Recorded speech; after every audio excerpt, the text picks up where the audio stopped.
கட்சியை சேர்ந்த நிர்வாகிகள் தோழர்கள் மேலே எஃப்ஐஆர். அது மட்டும் இல்லை, சோஷியல் மீடியாவை சேர்ந்த நண்பர்கள் தோழர்கள் அவங்க மேலே எஃப்ஐஆர்லாம் போட்டு இப்போ பிடிச்சிக்கிட்டு இருக்கிறாங்க.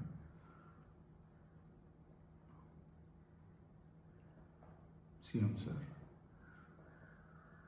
உங்களுக்கு ஏதாவது இந்த பழி வாங்கணும் அப்படின்ற எண்ணம் ஏதாவது இருந்துச்சுன்னா என்ன வேணாலும் பண்ணுங்க. அவங்க மேலே கை வைக்காதீங்க. நான் ஒன்று வீட்டில் இருப்பேன், இல்லை நான் ஆஃபீஸில் இருப்பேன். என்ன வேணாலும் செய்யுங்க. நண்பர்களே, தோழர்களே,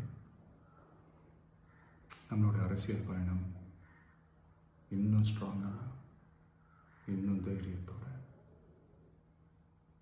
கண்டினியூ ஆகும்.